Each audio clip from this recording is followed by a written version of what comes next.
My name is James Rucker. I'm one of the founders with Ollie of the Worsley Psychedelic Society. Welcome. We founded a society last year to inquire into the therapeutic benefits of psychedelic drugs, and I'm very happy to present Mendel Kaelen, who is part of David Nutt's group and whose PhD focuses on the musical correlates in psychedelic therapy and how these are represented both in clinical measures and neuroimaging measures. Would that be fair enough to say, Mendel? That's very fair. Okay. I'll hand it over to Mendel. I think the talk will run for about 40 minutes. Yeah, 40 minutes. There'll be some music, there'll be time for questions afterwards, and then we will go out to a local pub if anyone wants to join us. Okay, over to you, Mendel. Thank you. Thank you, James. Can everybody hear me when I speak like this? Great. So first of all, thanks to James and Oliver for inviting, not only for inviting but also for really put so much effort into organizing these events. What always fascinated me from the beginning when I got interested in psychedelic assisted psychotherapy was how incredibly integrative the approach is. It's not pharmacotherapy, it's not psychotherapy, it's a true marriage between those different disciplines. So the crosstalk that these events facilitate are, I think, incredibly valuable to me to move this field forward. So what I will do this evening is guide you through some of the history around the use of music and psychedelics, and then move forward to the recent neuroimaging work and the clinical work we're doing with them at Imperial. So when I first got interested in psychedelics at around 11 years ago, what really struck me was that all of these psychedelic compounds, or not all of these, LSDs of course are synthetic compound, but many of these psychedelic compounds occur in nature. In mushrooms, cacti, plants all around the world. And not only that, they are very often have a very rich indigenous use behind them. They are very often considered sacred and powerful, only to be used in a very specific context, to be guided by an expert, very often in combination with music.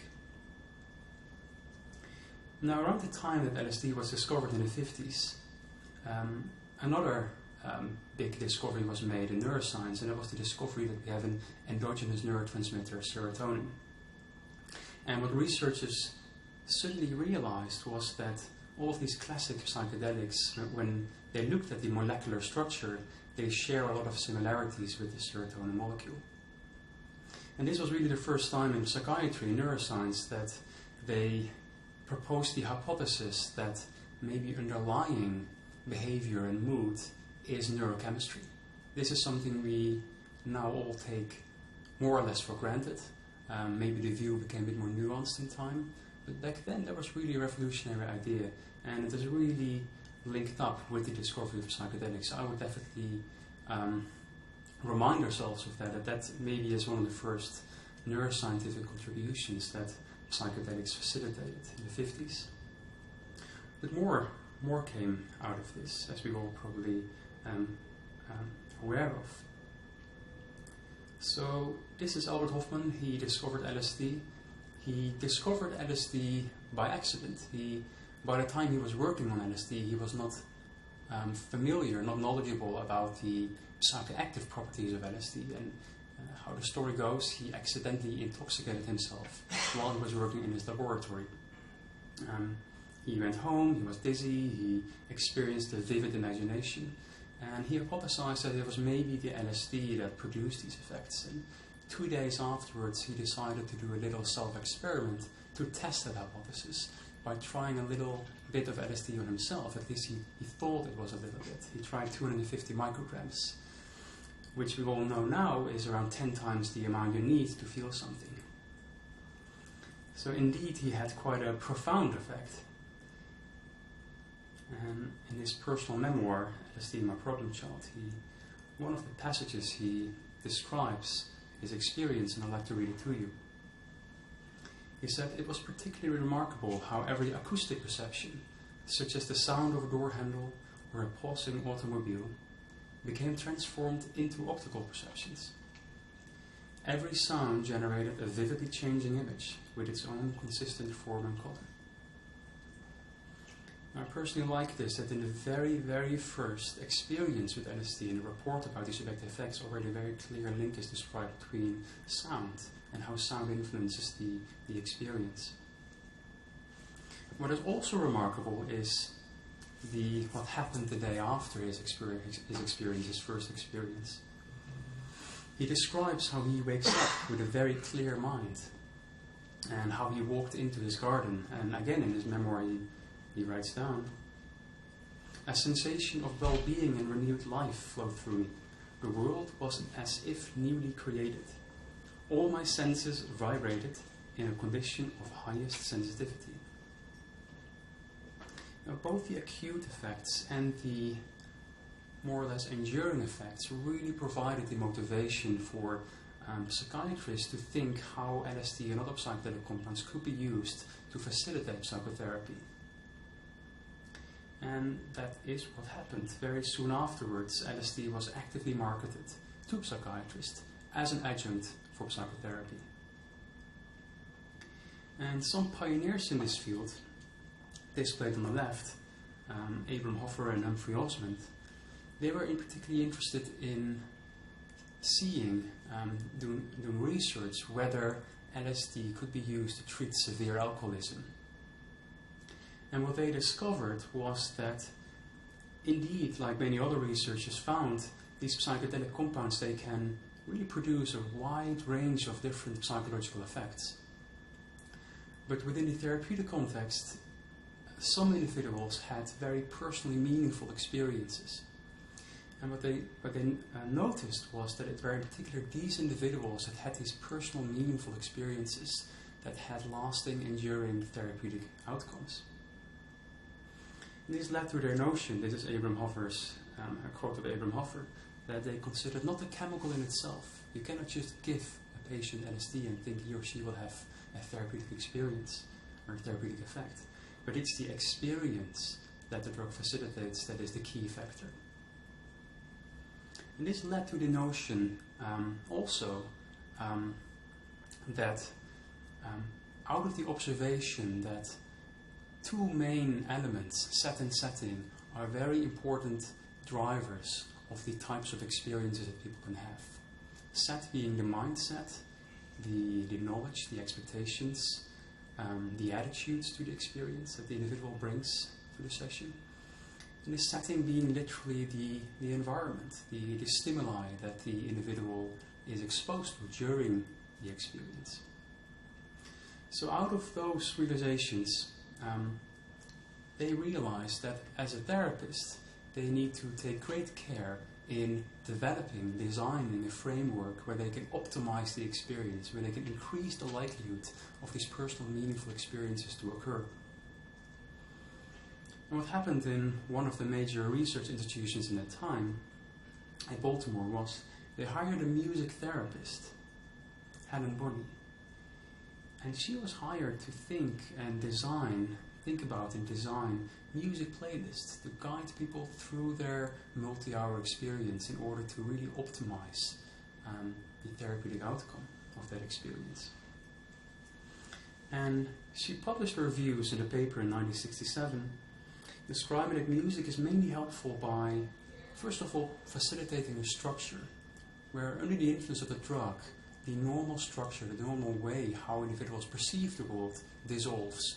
Music can provide a certain structure and a certain sense of continuity in that experience. Music was also found to stimulate the imagination, to change the content of the imagination.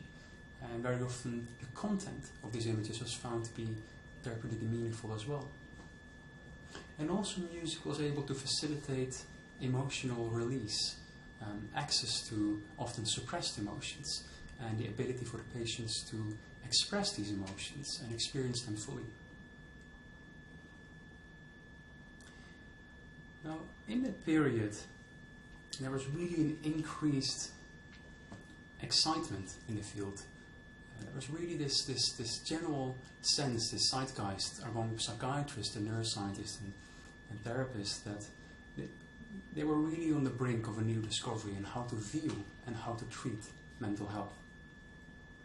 And by the time 2,000 papers have been published describing the treatment of over 40,000 patients with LSD in 1965. But as probably you all are aware of as well, it didn't state with therapeutic experiences. LSD was also used soon outside of the therapeutic context. And this led to some very interesting descriptions or publications about the experiences that some people had according to these journals. And I think the right one is maybe my favorite. Girl gives birth to a frog. Dr. blames LSD.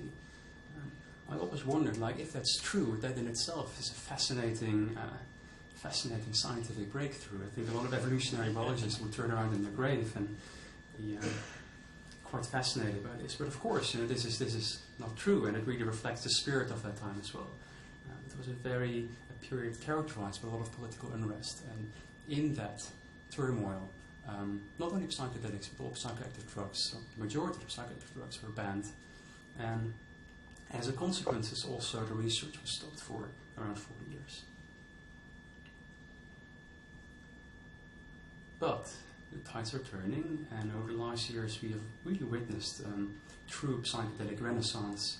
A lot of interest from clinicians, neuroscientists to explore these drugs and see how we can use them to understand the brain and how can we use them to improve or develop psychiatric treatments. This is an important paper published in 2008 showing that psilocybin, the active ingredient in magic mushrooms, can indeed facilitate personally meaningful experiences. And not only that, these personally meaningful experiences were also associated with long-term therapeutic changes, and I'll return to this later. Pilot study showing psilocybin is effective in the treatment of tobacco addiction. LSD is being used to treat the existential distress and anxiety associated with terminal illnesses. MDMA, not a classic psychedelic, but therapeutically used in a similar model, used to treat treatment-resistant PTSD.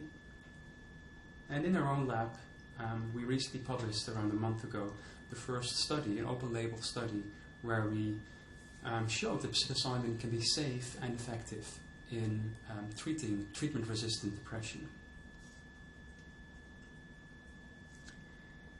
These are, I'll show you two, in my opinion, very important studies.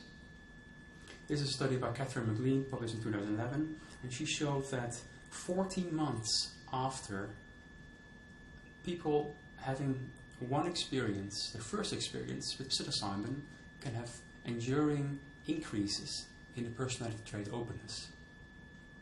But she did something interesting in this study, and that is she separated the group in people who had a complete mystical or spiritual type experience, according to a validated questionnaire, and people who didn't. And she found that only the people who had a really strong spiritual type experience, only these individuals showed an increase in openness. Another study by the same group, looking at tobacco addiction, using psilocybin to treat tobacco addiction, showed again on the y-axis you see the changes in craving, the reductions in craving, and on the x-axis the percentage of the maximum possible score for a mystical experience.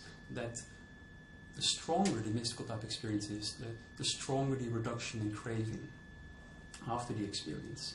And I just like to show these two studies because it illustrates a point that the researchers made in the 50s, that it's the type of experience that is predictive of the therapeutic outcome.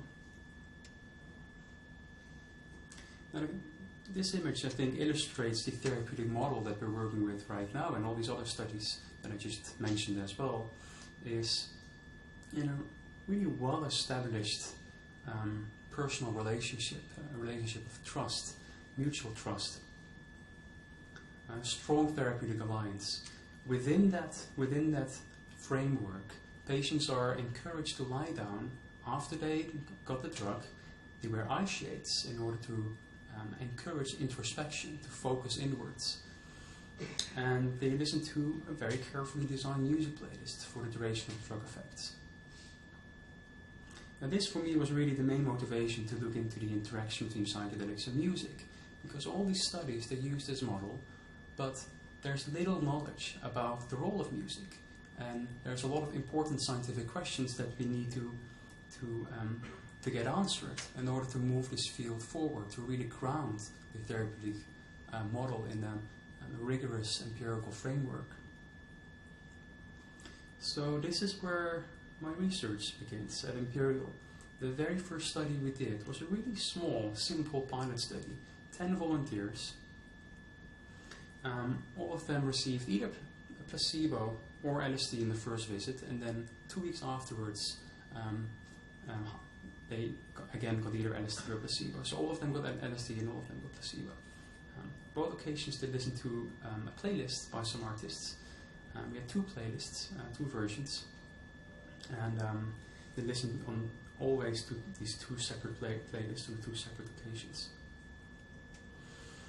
To cut the whole long story short, what we showed in this study was that individuals, this is a questionnaire, a validated questionnaire used to assess the types of emotions people experience in response to music. They show an increase in some of these emotions in response to music under LSD, which is the dark gray bars, compared to placebo, the light gray bars. And in particular, we saw a strong increase in emotions related to wonder and transcendence.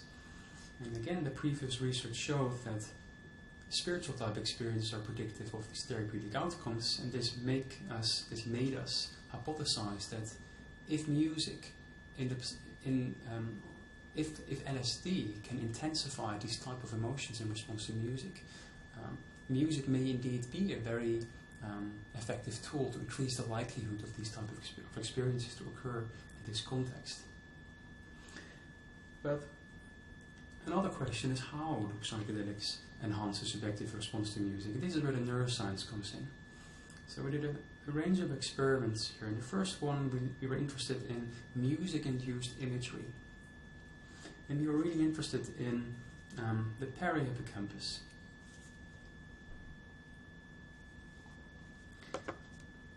And the perihippocampus is involved in psychedelics, consistently involved in both our psilocybin work and our LSD work, in the actions of psychedelics, and also in previous research in the 50s. It's a brain region that is consistently linked with memory recollection, personal memory recollection.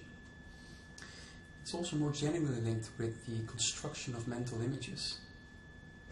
And also importantly, when you look at meta-analysis about the neurocorrelates of music experiences, the perihippocampus always shows up as well as an important region related to music-evoked emotion. So we had the hypothesis that LSD and music modulate perihippocampal connectivity. We had a few outcome measurements, functional connectivity and effective connectivity, and I will get back to this, to return to this in the next slide.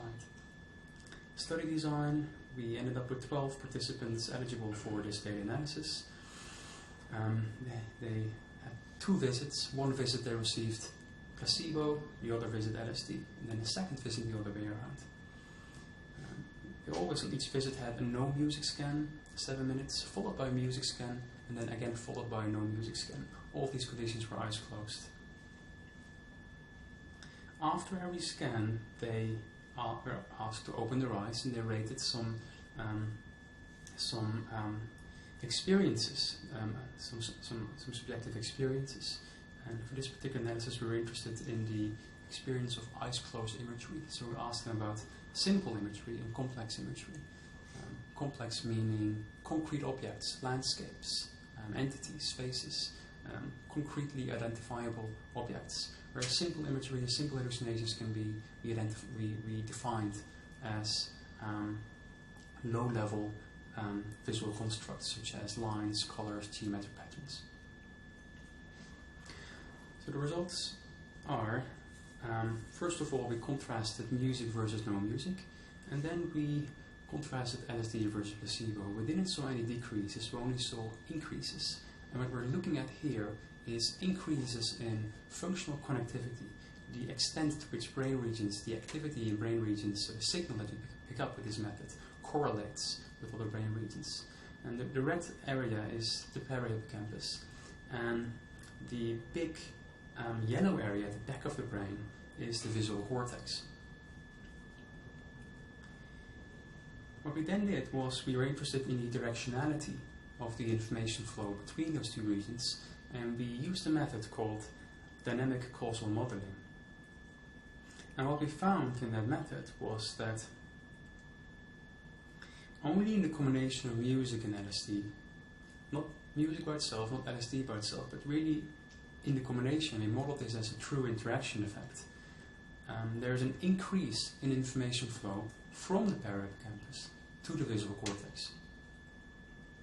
We then correlated this with some of our main subjective measurements, and we saw that the extent to which the interaction effect between music and LSD increases the information flow is correlated with the extent to which people reported an increase in their complex hallucinations with their eyes closed.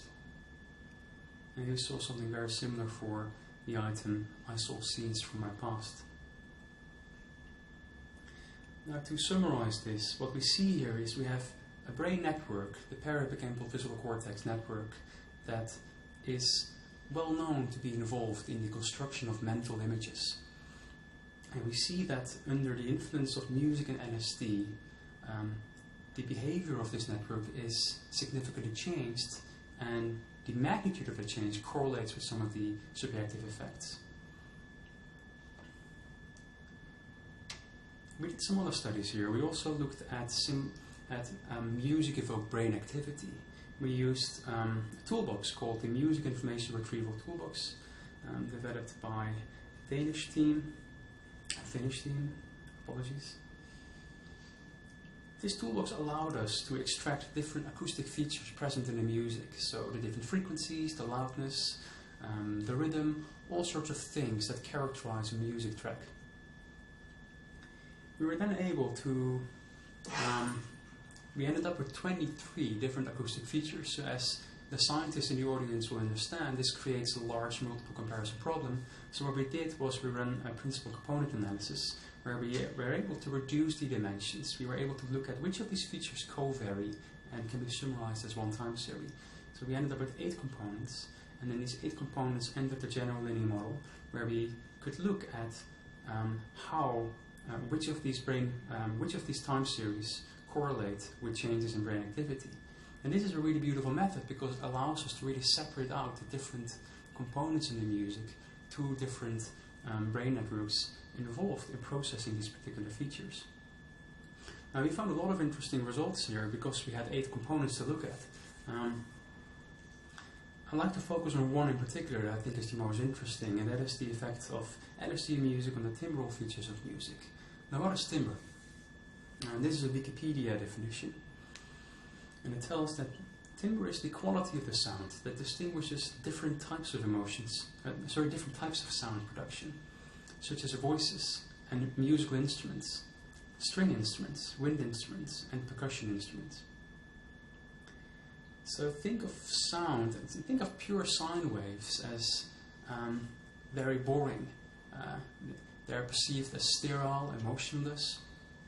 It's really, you could almost call it the imperfections in the tones that a musical instrument creates that produces emotional response in us in response to that sound. So timbre is, for instance, what characterizes the way a cello is being played, the way the bow is struck on the strings, or the way a wind instrument is played, the way the way the breath is used to make that sound. And there's a lot of interesting research showing that the timbral features are very important to produce emotional responses to music. So let me go through the results here. We found that LSD increased activation to these timbral features in a range of interesting brain areas. First of all, ventral striatum, bilateral, so on both sides. Inferior frontal gyrus and Wernicke's area. And inferior frontal gyrus includes Broca's area. Precuneus and sensory motor areas. And there are some other regions as well, but I think these are the most interesting in relationship to understanding the effects of LSD in music perception. Now I think the striatal system is interesting, what it shows up here, because we know that there's some really interesting studies that show it's related to music-evoked pleasure. There was a PET study published in Nature Neuroscience in 2011 that showed, first of all, is music able to reliably release dopamine in the ventral striatum. And not only that, the amount of dopamine released correlated linearly with the magnitude of the pleasure experienced in response to music. I think what is also very fascinating here is Wernicke's area and Broca's area, IFG. Many people think of these areas as speech areas, but actually we more and more come to understand, come to see these areas as very important for music comprehension as well. And that's probably because these brain networks evolved over those many, many years to perceive and attribute meaning to sound, whether that is music or language. And there's a lot of similarities between music and language as well. Both have rhythm, both have syntax, both have tonality. And all of these features are processed in these areas as well.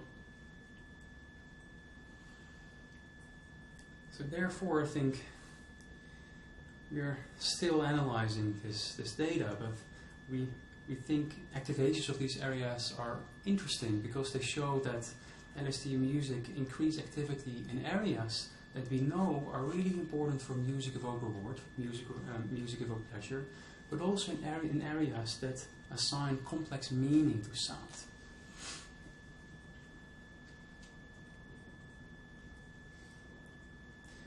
And what does all of this have to do with the therapeutic value of the combination of music and psychedelics? So we also looked at the effects of LSD and music on brain entropy. And neural entropy is a term for the level of uncertainty, or the other way around, the level of predictability of a certain time series. And we measured also personality traits after people's experience with LSD. And I personally was actually really surprised by the fact that we still found a significant increase in openness after, I think it was just 2 weeks after LSD. And I was surprised because this was not a therapeutic setting. This was an MRI environment, rather the opposite. But I think something interesting here appeared because we were really interested in not only the ability for LSD and other psychedelics to increase entropic brain activity, but also in the ability of this entropic brain activity to predict these enduring changes, or at least the changes we measured 2 weeks after in the personality traits. And what we found was what you see here on the x-axis, you see the change in openness, and on the y-axis you see the increase in entropy in response to LSD. And this is LSD without music. And what happens? So there's no correlation. It's almost a perfect flat line. When we extract the entropy values for the music condition, we see something interesting appear. Suddenly, the entropic brain activity changes start to possess predictive value for these long-term changes in openness, suggesting that music might be very important to drive certain brain dynamics that are important for these changes that we think are therapeutic. So this, I think, is a good bridge to the clinical work we are doing at Imperial. And again, we published this recently. It's a study where we looked at the therapeutic effects of psilocybin. Before I delve into the details, I think I bombarded you already with a lot of information here. So I made a short video showing our setting, because a lot of the talk here is about set and setting. So this is the hospital room, and as probably you all understand, this is not the ideal environment to take a psychedelic. So for that reason, we put quite some effort in changing the room. We used drapes to cover up a lot of the unnecessary equipment that might be perceived as scary during the experience. We added cushions, we added plants, we added a lot of nice dimmed lights. We dimmed the lights. And then very slowly the environment became more suitable for psychedelic therapy.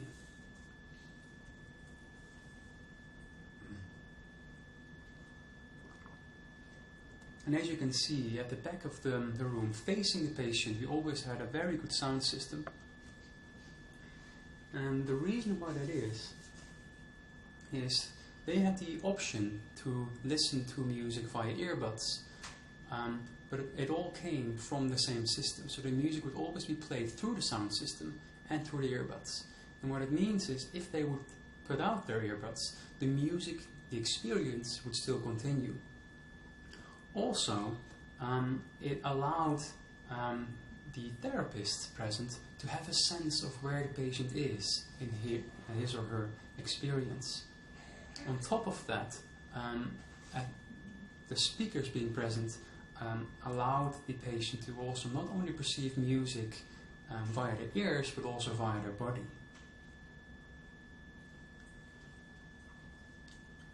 Now again, this is the room in its normal condition. We had this table at the back of the room. Patients were always invited to bring in personal objects or photographs of significant people in their lives. They could place it on there. The sound system again. Next to the bed we had eye shades. So here we go. This is a qualitative study that I just am about to finish. First, one step back. They listened to music during the study, and we designed the music based on the choreography of the drug effects. So this is the drug intensity on the y-axis and the time on the x-axis. And inspired by Helen Bonningsburg in the 60s, we can classify, we can categorize these different stages in the experience. We have a pre-onset, in which the patient is waiting for the effects to come on. We have an onset period where the effects are noticeable, but getting stronger and stronger, building towards a peak. Then we have a plateau or a peak period, and then a slow descent and return to normal state of consciousness. Now, all of these different phases carry with them specific needs that can be met by the music. So, in order to understand those different needs, we performed a structured interview. We asked them, did the music influence your experience? And if so, in what way? And then we recorded that interview, we transcribed the interview, and then we identified themes within their answer. And I will guide you through some of these group results.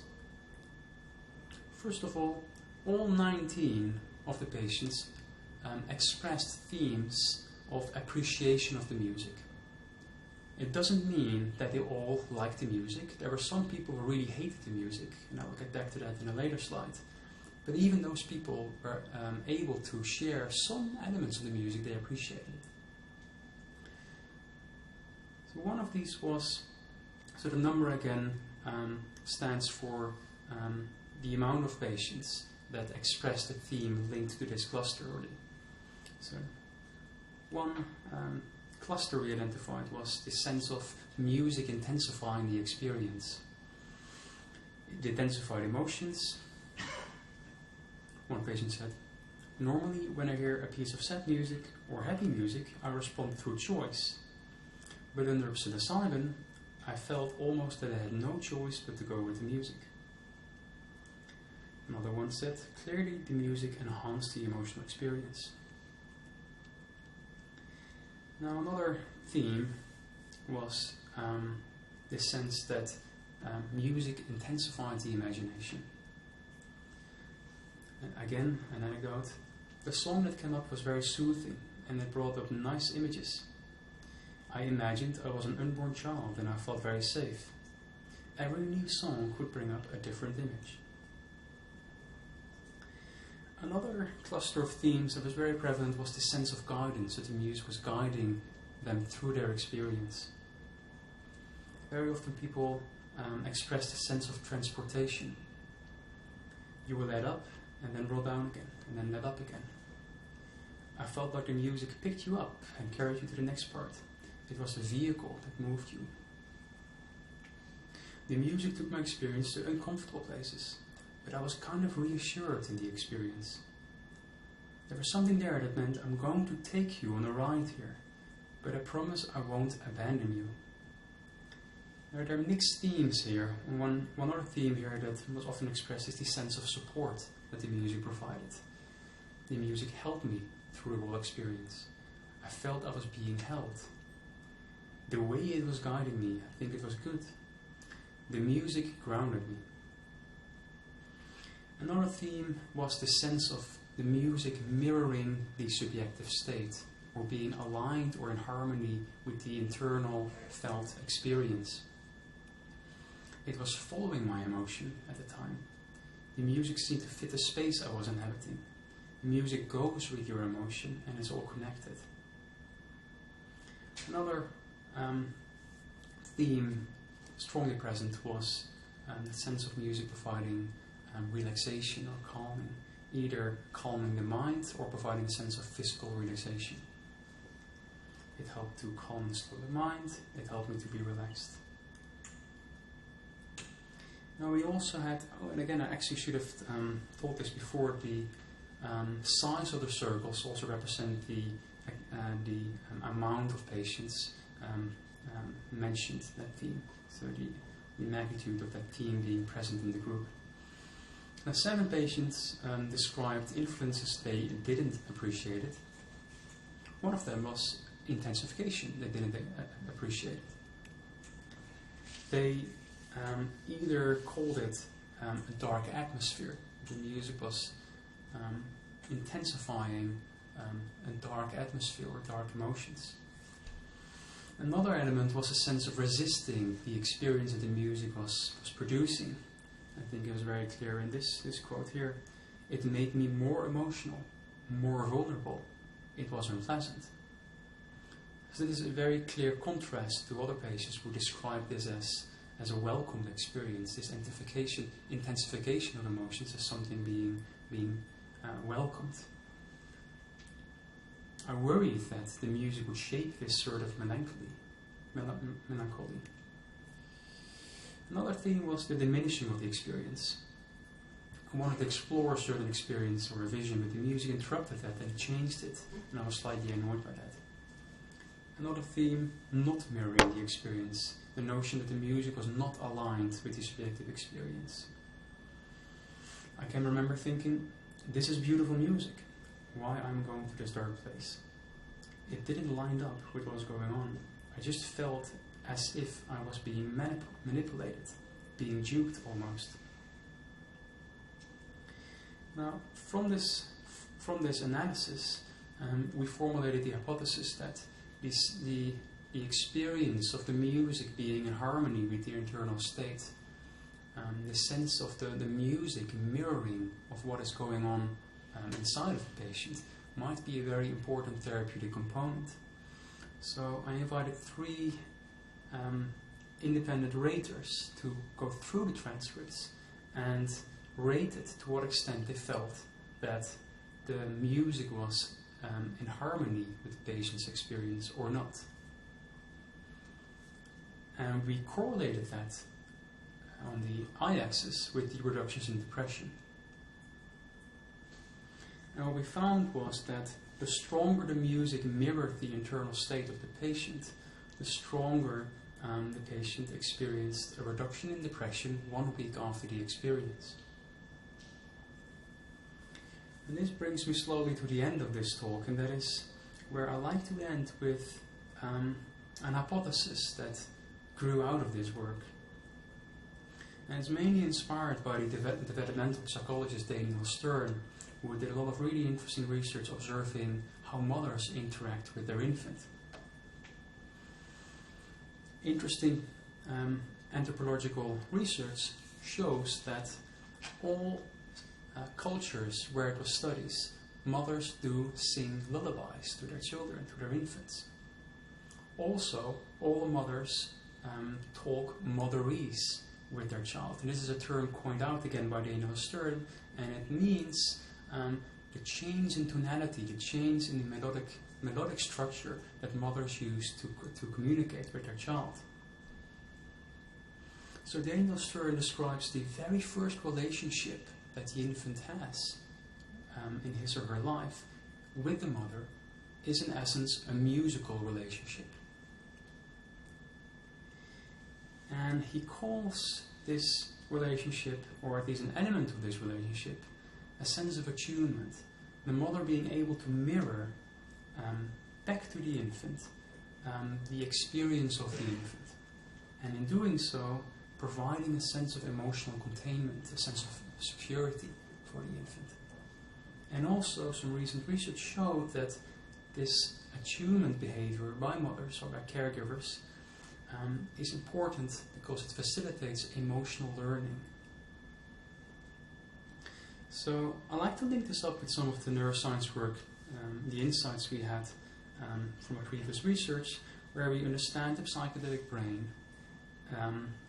Let me turn it around, where we understand one of the core mechanisms of how psychedelics work is via ego dissolution, via dissolving of boundaries of our normally experienced sense of self.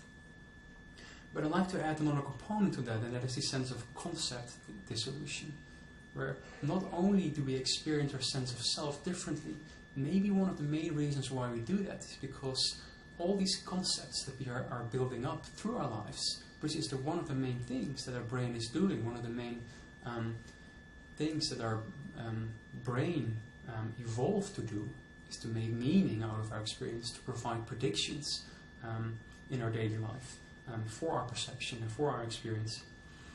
That seemed to dissolve in the psychedelic state. Language becomes less meaningful. But what may likely replace that is indeed this increased sensitivity to another form of communication that is part of language, but maybe not always that pronounced. And that is seeing music as a pre-verbal language, something that was there before we acquired language. And I would therefore formulate the hypothesis that music is very helpful in the therapeutic context because it acts as a pre-verbal language and it helps to facilitate and deepen emotions and thereby facilitate emotional learning. I'd like to end by a quote by the famous psychologist Carl Rogers. He says in his book A Way of Being, "To perceive a new aspect of oneself is the first step toward changing the concept of oneself. The new element is, in an understanding atmosphere, owned and assimilated into a now altered self-concept. This is the basis, in my estimation, of the behavior changes that come about as a result of psychotherapy. Once the self-concept changes, the behavior changes to match the freshly perceived self.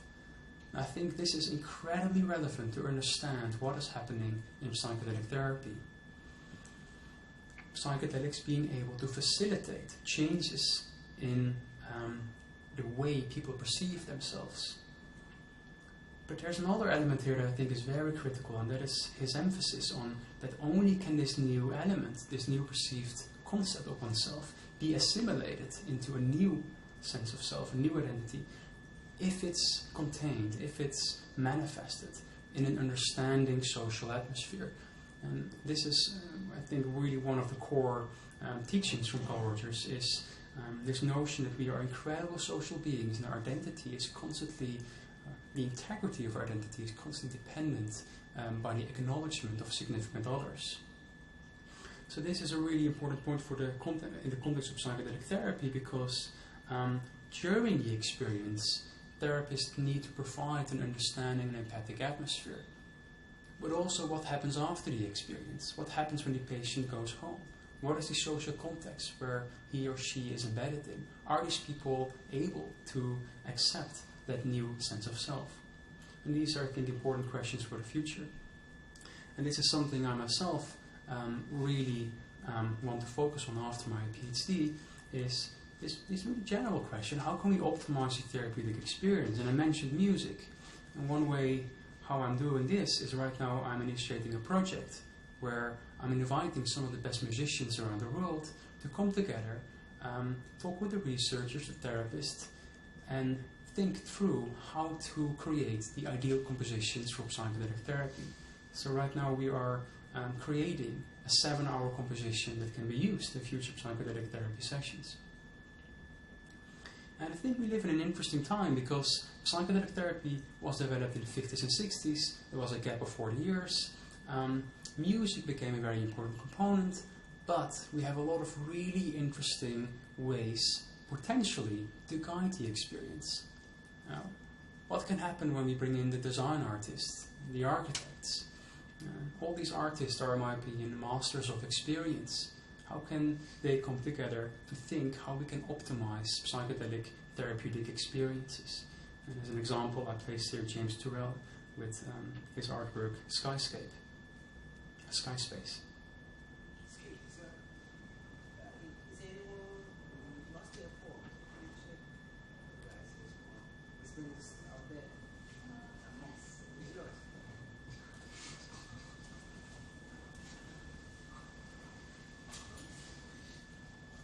So this is also the end of my talk. So I'm really thankful for your quiet attention, and I'm really looking forward to continue in a conversation afterwards. I think, how many minutes do we have left? As many as you like. As many as I like. Okay. And as many as well. So, would people be interested in listening to some of the music? Yeah, great, cool. That's what we're going to do. And then afterwards we can enter a Q&A. I think it might be an interesting bridge because there's a lot of information, and I think the music might be a good way to return to our present experience, felt experience. I would actually love to encourage you all to approach the music listening in a way as we do in the psychedelic therapy context. So, eyes closed and feeling relaxed, allow yourself to be present, and foremost, allow yourself to be open to whatever comes up, to accept everything that comes up, the images, the emotions, the physical sensations, and just allow them to be there. And what I will do is I will play the music. It's a mix. I will share some ideas around the choice of this music piece, and I'll also share some anecdotes from patients about this particular piece of music. Okay, so there we go. This piece is a piece by Brian Eno and Harold Dodd. It was played 30 minutes after they ingested psilocybin.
Patient said about this song, I felt a feeling of extreme relaxation and of being safe.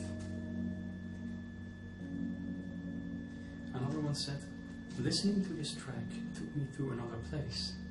For the first time in the session, I felt like I was traveling. The next song coming up will be a piece that is played a bit more than 1 hour in the experience, where people are really approaching the peak effects of the drug.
Patient said,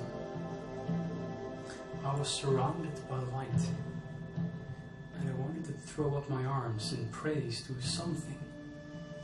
It spoke to me in a way I cannot explain. And this song was really there to create a sense of possibility, of opportunity for a spiritual type experience, of something really profound about to happen, something very beautiful about to happen. A song by Robert Rich.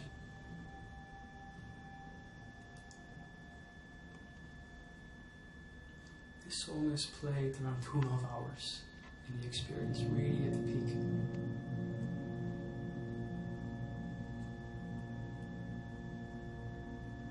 The music here becomes more personal, more emotional.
after one individual said, "This song made me cry a lot.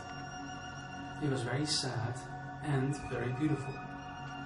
Crying during this song felt like emotional release.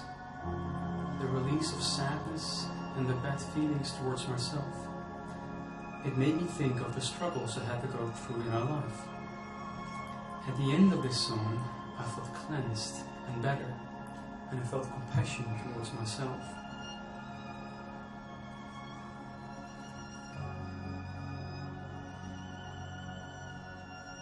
Now, this is a good example of a piece during peak where the first half an hour, there's not much emotional music. There's a lot of ambient music that's slowly a bit more driving and a bit more rhythmic. And only after 1 to 1.5 hour, emotional music comes in. I really wait for the peak, for that impact to happen. And then during the peak, it would also not be a good thing to be constantly exposed to really strong emotional music. There need to be moments in that period where the individual can contemplate and reflect and come to terms with that experience. So there are two more excerpts that you will hear, and then we're slowly approaching the end of the session, that I think are a good example of that. Just feed this forward a little bit. I really hate stopping music, but I recommend checking this song out and listen to it to its fullest.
This song is played in the come down.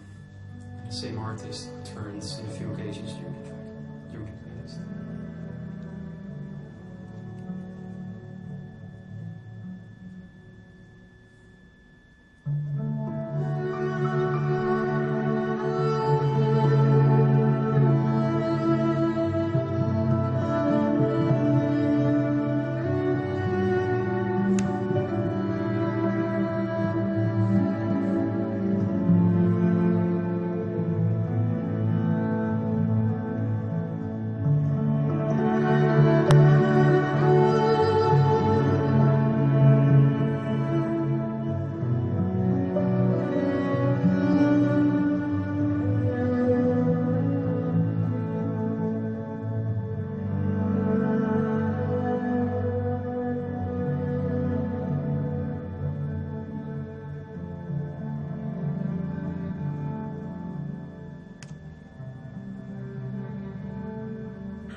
So one individual said, "The peak of the journey was passing and I was being relaxed, going back to a normal state. Listening to this beautiful music, I felt extremely happy and privileged to have had this experience in my life."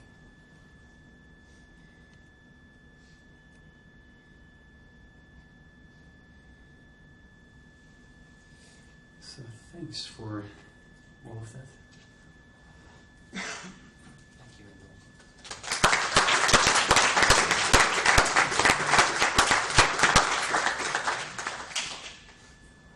Yeah, thank you so much, Mendel. That was wonderful. Is not listening to you, listening to your voice is a bit like music. So I didn't know that Wernicke's area was associated with the comprehension of music, but it all makes sense now, having listened to you deliver that lecture. One of the things I wondered about was the relative it's so difficult to know what music to play, and of course all of those songs were from the playlist that you played during the psilocybin trial, and as you say, some people reacted, most people reacted well to it, but some people reacted badly. Although I wasn't really entirely convinced that they were reacting to the music badly, but it was more perhaps about the dynamic and about them, that there was something that we hadn't dealt with prior to the session. And it was a sort of reflection from that. So I'd say that sort of untangling those things is always very difficult. One of the things I wanted to ask you though is, do you think that there are particular keys of music? Is it going to be more therapeutic? I know in my own, presumably it's very much a personal thing, but I know when I select music, I tend to select music in minor keys and in particular keys, and I do it again and again and again and again. And I only know this because I analyse the songs afterwards, and you can tell which key it's in.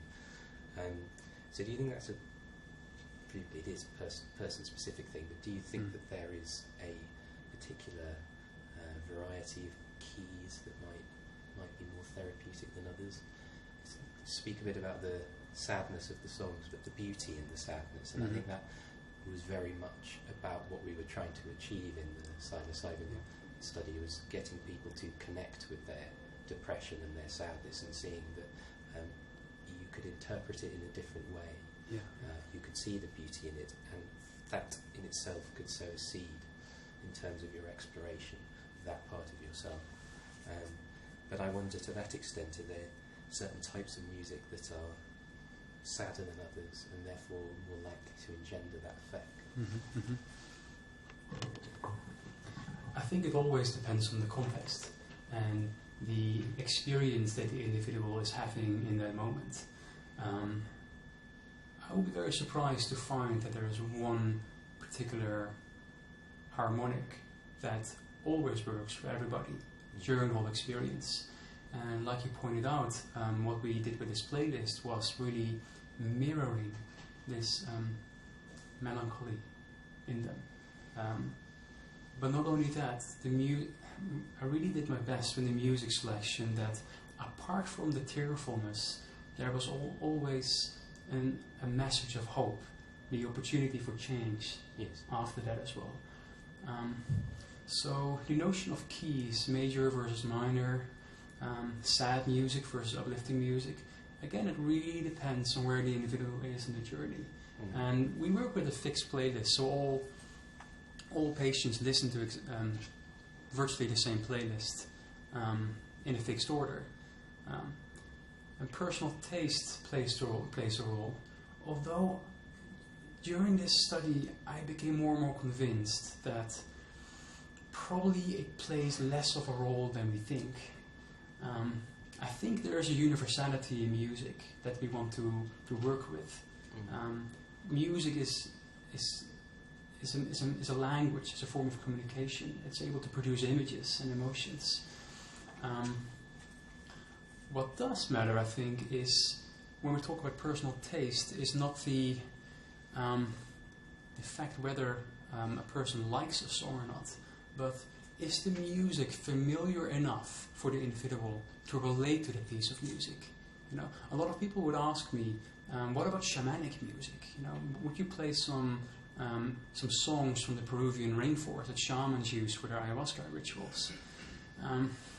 And I can see where it comes from, because these people developed this music, you know, through thousands of years, guiding their altered states. But it's also a very different culture, and I think when you've never been exposed to that kind of music, there's a high likelihood you would freak out during that experience because it's so unfamiliar.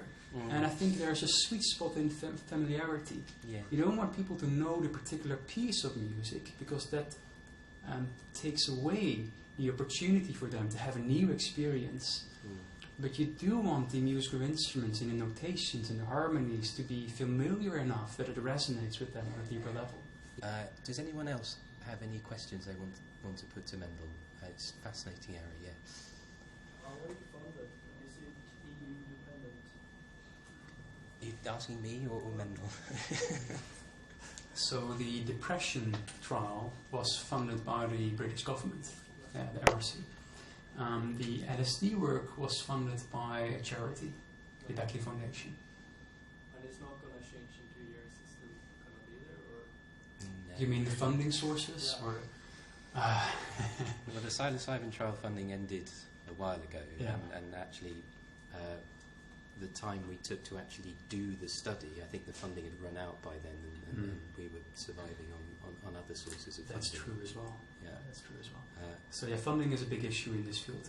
Yeah, so the charities do great work. You know, they're super important in supporting this work. Yeah, but we're applying for grants and funds, and we're hopeful. Stephen was next.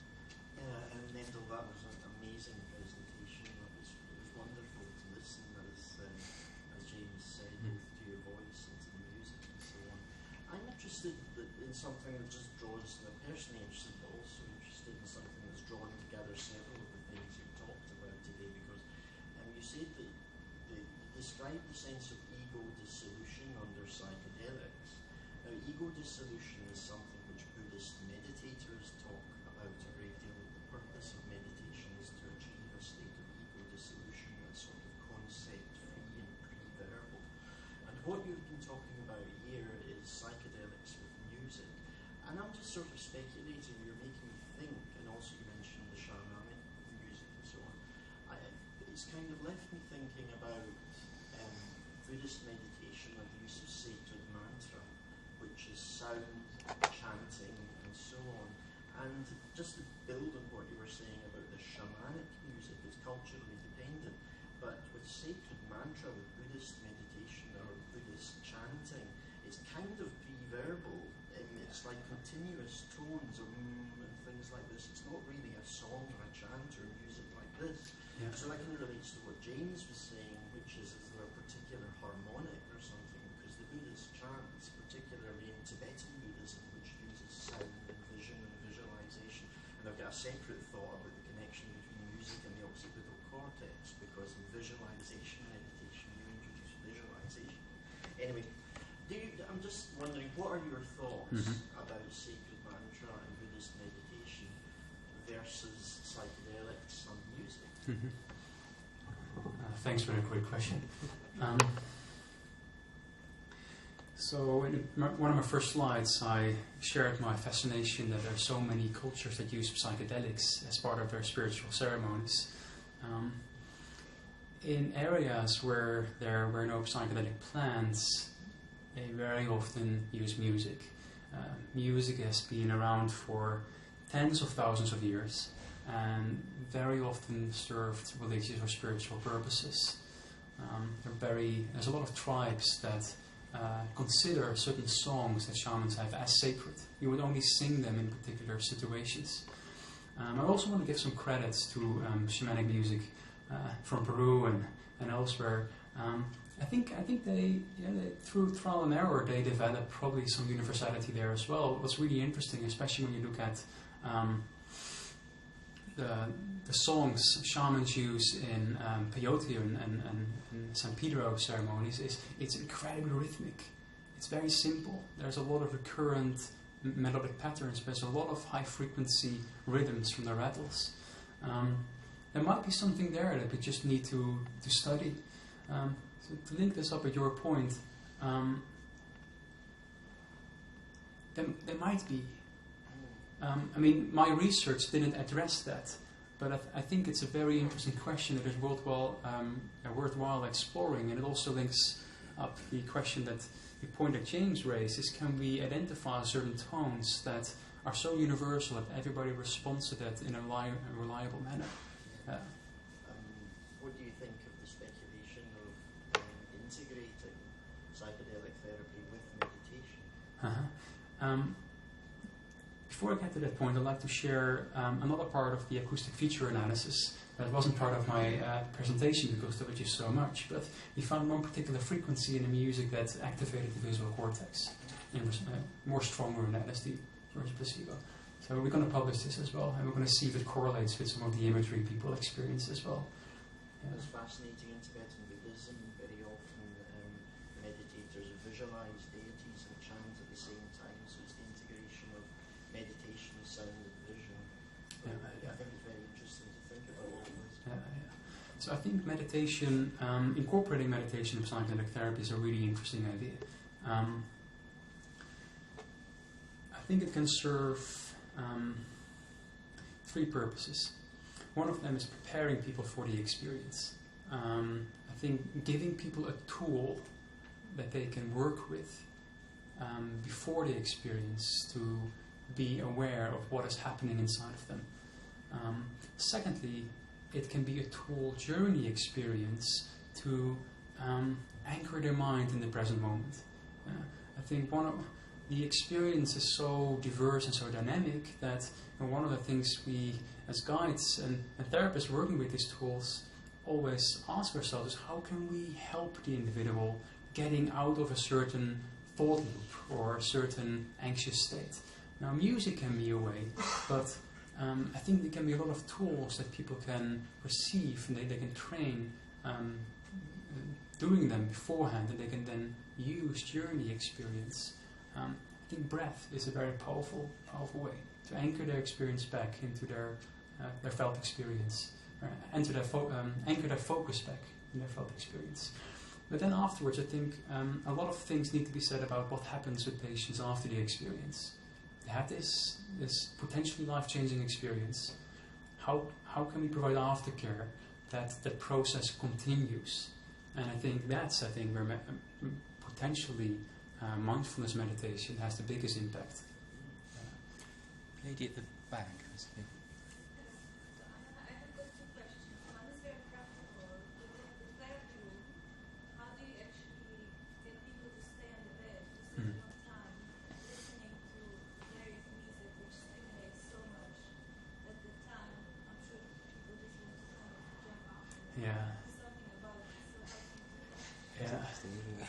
It's a really good question.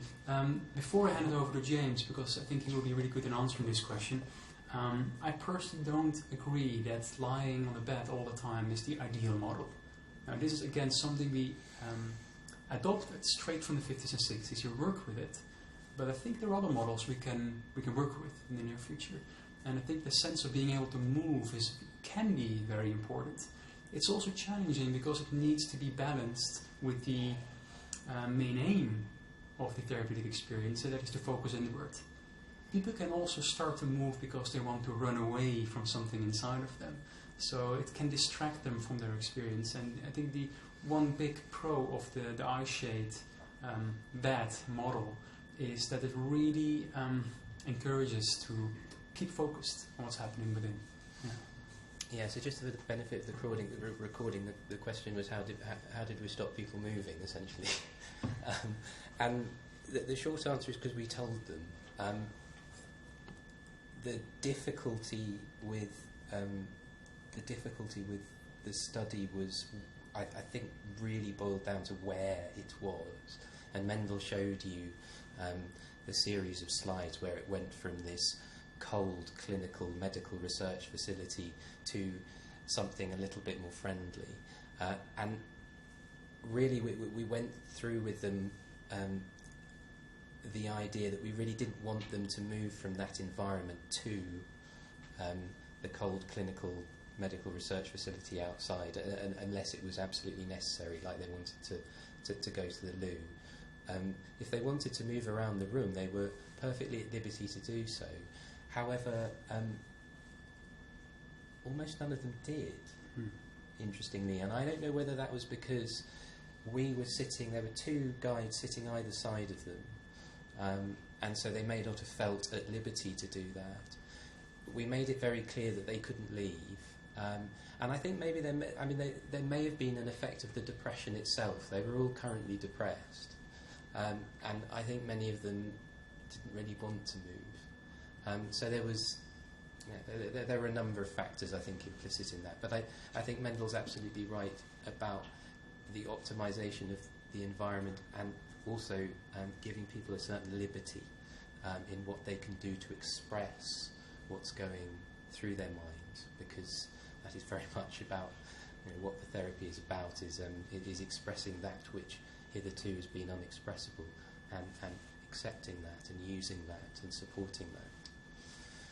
You had another question there, yeah?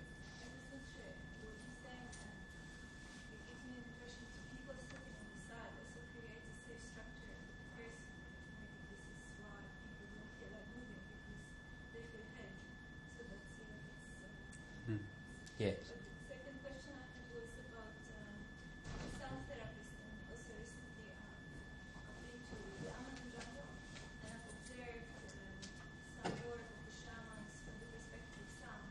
And what I've seen there, what I've noticed that sometimes a discord or like a kind of unpredictable sound, very sudden, can be very therapeutic as well. It's not pleasant at times, but it's very therapeutic. It triggers something and it creates a sense of shock, and that's where there is possibility of change. And I was wondering if you are exploring that, because the music is very beautiful from the playlist. Mm-hmm. It's very safe as well. So I just wanted to see what is your view of that. Yeah. Summarise the question just with the microphone. So the question is, from experiences in the Amazon, observing shamans working with sound, not all sounds are very harmonic. There's also some dissonance, and the experience of dissonant sound can be therapeutic. The image that I had listening to you was a clear pond of water and ripples being created in that pond. I think it's a great question. And I like to point out that in terms of the playlist design, not all music was per definition easy.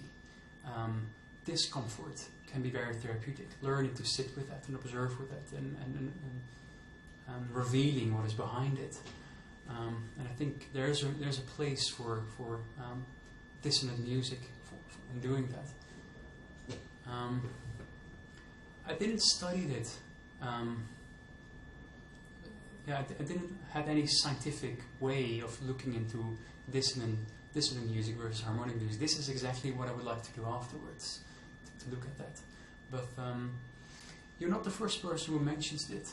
Yeah. I'm not a big fan of it personally with the experience, but Yeah. I also noticed how interesting it is how it works, that all of a sudden takes us to this other spectrum of perceiving a problem which we are working with. Yeah. And it's almost sometimes even more powerful than being surrounded by beauty and gentleness, because it happens quicker. Yeah. I suppose I wonder whether it carries within that a certain risk as well. That it's a gamble.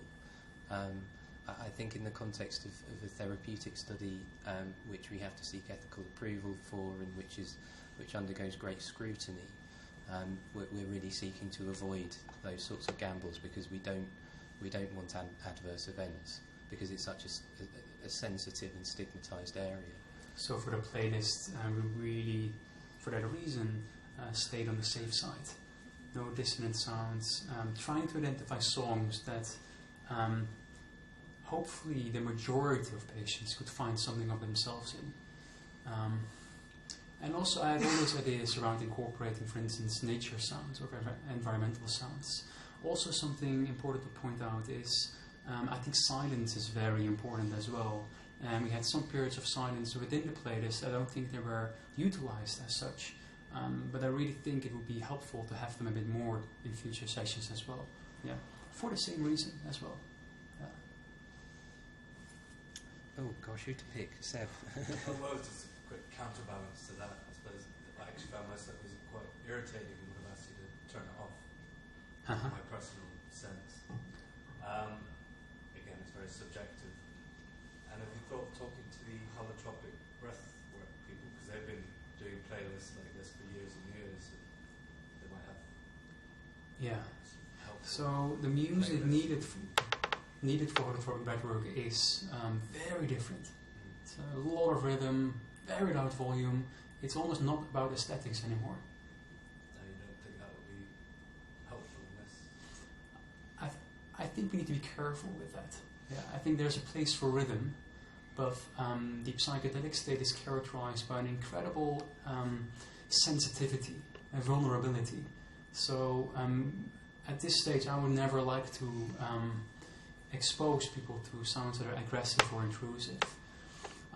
But thanks for raising this, because the individual variability in the music is something we need to learn to navigate. And I really believe that we need to adapt music playlists to individual preferences. Not for music what they like, again, but to have a sense what resonates with them, and then tailor the music accordingly. Personality type or experience. And previous you can have one single thing. Yeah. And also previous listening experiences are, I think, very useful. By the way, I think most of the people that were critical about the music either were of a bit of an older age, or they had a professional career in music engineering. And these are very tricky. Yes, that's true. Ollie? Yeah, she can wait. So I think the potential possible link with Mother Eves is absolutely fascinating. And you can, lots of ways you can go down thinking about that. But like within that, there's a sort of inherent reciprocity and two-way interaction. Yes. And it seems to me that the optimum way of doing this, hard as it may be to achieve, would be to have a sort of a selection of tracks available, and as the experience unfolds, for the sitter, perhaps with the participants' input, kind of selects a track, according to what's happening, and so has a lot greater sort of control over it, rather than having a set list. Exactly. Is that something that you've sort of considered, and how that might be put into practice? I've been thinking about that for the last year, and I'm finally able to reveal that I will be releasing a software platform that exactly does that. It will be able to tailor music songs to the individual profile, and then the guides can switch more easily to different songs more intuitively if they feel they need to. Yeah. So we have a software engineer, a hardware engineer, some visual designers. We get together at the end of July for the first time, and hopefully the first prototype will be ready by January. It's not about us, though, Mendel. Huh? It's not about the guy. Well, actually it is. No, I know. Uh-huh. I'm joking, but it's sort of. Yeah. Well, I think one thing that you raise is the interaction between the therapist and the patient, right? And I like to think of therapists as musical instruments. They need to resonate, yeah, and what they give back is also very often a form of pre-verbal language, to the tonality in their voice, the body language, especially in the psychedelic therapy context. So I think that sense of engagement with the music and the therapist will be very important.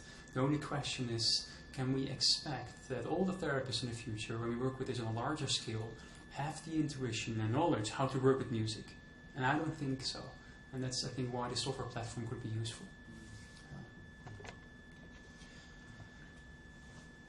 At the back. Thank you.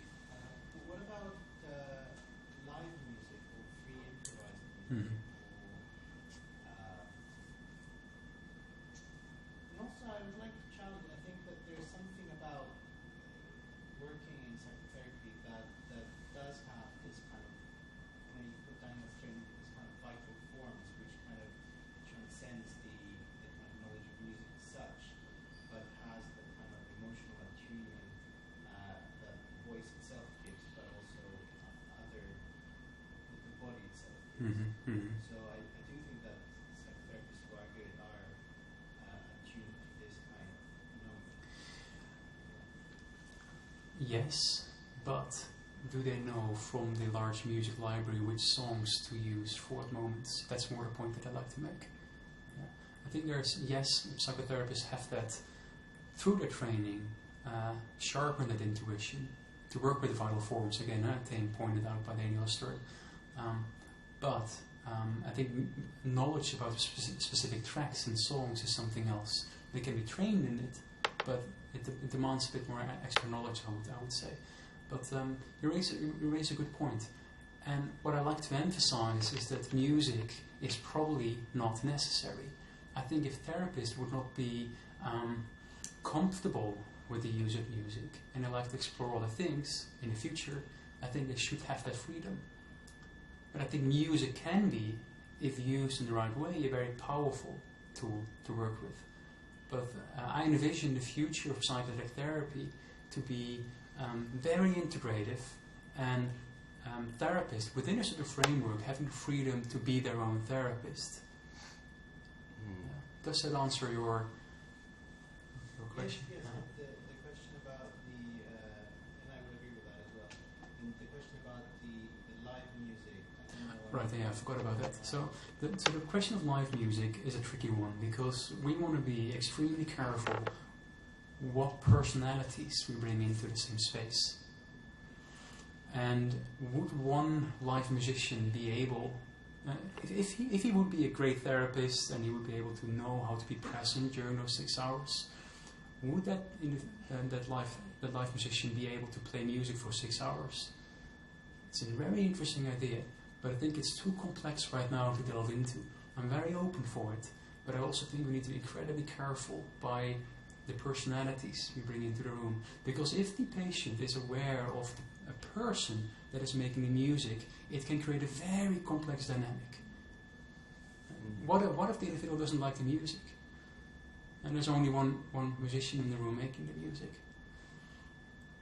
And apart from that, again, the dynamics, there's a person, there's a certain attachment to the music that the musician brings with him or her in the room as well. So it's a tricky one. Yeah, I don't have a clear answer on this, but I'm just aware of the pros and cons. Lady at the back. Has there been any verbal components in the music you've been using in your studies? And if so, how did that affect the people? Because you mentioned the boundaries, you mentioned the universality. When you introduce something less universal like language, it might have not been their native language, the lyrics and so on. How does that impact their experience? Yeah. Did everybody hear that? Vocal components in music. So based on the method developed by Helen Bonney in the 60s, I only had lyrics in the music at the end of the playlist, 5 to 6 hours. However, we had vocal music, but it was vocal music without language. So chants and other types of music. And we didn't analyze this systematically, but the patients, I heard their responses to these types of music, they seem to respond very differently to vocal music than to non-vocal music. So almost all of the music is instrumental with some vocal music in between during the first 5 hours. And they seem to respond differently in the sense that the music becomes more human, it becomes more intimate. These are I'm using their words right now. Thanks, Mendel. So, in a lot of the reports you were kind of talking through as you listen to music, there's a lot of this emotional release, even crying, music and stuff. I was just wondering, in your interviews with patients, whether you kind of looked back, whether they'd ever been the sort of person that would just kind of cry at music, or whether this was a kind of new thing. So, whether they had similar kind of profound or strong emotional experience in response to music before the therapy session. I don't know. It's a good point. Because some people will just sit there and listen to a piece of music and cry. Exactly. Whereas others, so that's a healthy thing, or yeah. Well, I mean, the first part of your question, I don't know. We didn't ask them that. And I know too little about clinical depression to know how patients with depression in generally respond to music. Anecdotally, I know that some patients are able to experience less pleasure to music, be less emotionally engaged by music, but on the other hand, I also hear a lot of stories where people were actually really emotional to music, and more emotional, vulnerable, and liable. So the first part of the question I cannot really answer. The second, is it healthy? I personally think it is, given the right context and attitude to it. What I didn't mention in my talk was, I kind of briefly mentioned it in this slide, is that the first relationship we have is probably a musical relationship. There's a lot of interesting new research that shows that in order to perceive emotions to music, we use systems in our brain that are important for the process of empathy. And there's also studies that show that the more empathic people are, the more they are able to not only recognize emotions, but also experience emotions to music. So music is, I think, intrinsically a very social experience, although it's not always perceived like that. And people who are having these tearful experiences to music very often, again, a basis on some other qualitative research by a music researcher called Robert Zator, who showed that a lot of these kind of experiences, people have the sense of acknowledgement through music. There are other people out there that know what I'm going through. There are other people out there that share my experience. Yeah. One more question. Yeah, lady in the back. I'm not sure if you are happy to share about this, but within the structure of the experience and the way that you presented it to peak and then come back, how did you plan within the music of what should happen musically? See, kind of, I'm not sure how to put it, energetically, spatially, what was your idea? Within that way, in time, let's say, what was the aim? So the question is, what was the aim about identifying these different periods within the 6-hour experience? Yes, Yeah. with And how music, yes, and the outcome. yeah, and how does music fit in there? So all of these phases carry a different need. That's how I would describe it.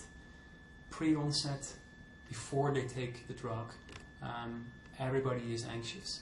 So the need to be met there, that the music can help with, is to provide a sense of calm, a sense of safety, a sense of being welcomed. During the peak, for instance, the needs or the goal there is really to increase the likelihood of people to have a therapeutic experience, meaning either personal experiences, cathartic experiences, emotional breakthrough experiences, or these peak experiences or spiritual type experiences. So the music there serves that purpose, to increase the likelihood of these experiences to occur. Yeah. So for that reason, only emotional music came in at the peak. It wasn't there before, because we don't want to upset people and make them feel uncomfortable before they took the drug. Yeah. And then during the re-entry period here, there's no research behind this particular slide here. That's part of the problem. This is a lot of my own intuition that came into play as well. Some of Helen Bonny's work, but definitely some intuition as well. Re-entry, people had potentially these very dramatic, profound experiences. And during the re-entry period, I, for that reason, choose to have some more meditative music. So they could move from a state of ego disintegration to a state of ego reintegration. That all those newly acquired self-concepts could be reassembled, and the music could hopefully help assimilating them by providing a sense of focus, presence, and the ability to think about it. The music is spacious, not too demanding. The return phase, the music should, this is where the vocal music comes in, and the music with lyrics should welcome them back to a normal state of consciousness. The music is less emotional, more poppy, if you wish, here and there. One really important side note about the question about vocals and lyrics. Although the lyrics were all at the end here, there are quite a lot of people who are still very confused by the lyrics at that stage.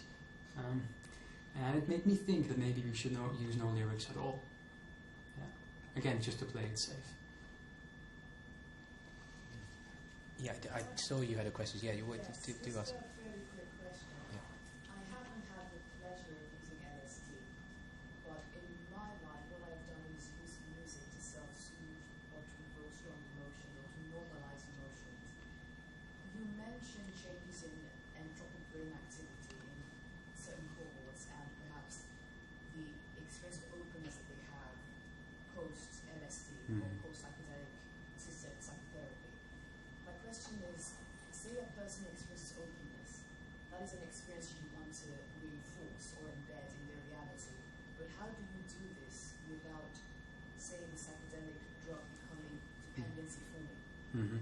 How do you allow for these experiences to be self-sustaining as opposed to facilitated by LSD, for instance? So first of all, none of these compounds produce addiction or craving. And that was something you mentioned there as well. Very often the experience is so profound that people don't want to experience it for a long time afterwards. Even the opposite, a lot of these compounds are currently studied to treat severe forms of addiction. Yeah. So the beauty is that people can only have this experience once or twice and then have enduring changes. I think it's a really cool question. I think when you're more talking about psychological addiction, aren't you? And the data just doesn't support it.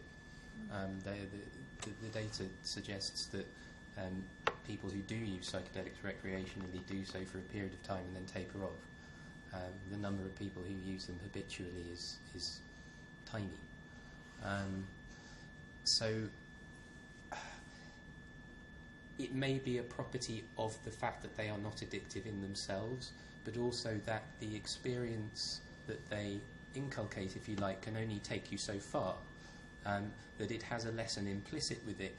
Whether or not you want to learn that lesson is kind of up to you, but I think the more you're exposed to it, perhaps the more likely you are to learn it, and once you have learnt it, you take that and do what you will with it. It's a seed that can grow. That's my kind of take on it, I suppose, but I may be wrong. All patients received the playlist afterwards, so they could listen to it afterwards, and many of them came back to us saying how useful it was to continue the process, just listening to that music, without a drug, but with a similar attitude, eyes closed, lying down. Yeah, I think it could be next to things like meditation, a great tool to continue that process.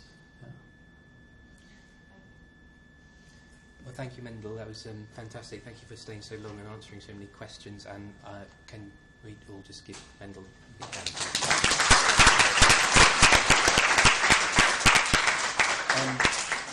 We'll be continuing the discussion at the pub. Not sure where we'll go yet. Probably the Phoenix or the Grand Union. If anyone is not members of the Maudsley Psychedelic Society but would like to be, then please just give me your email address and I'll add you to the mailing list. And otherwise, thank you very much for coming, and hope to see you again sometime. Thanks. Thank you.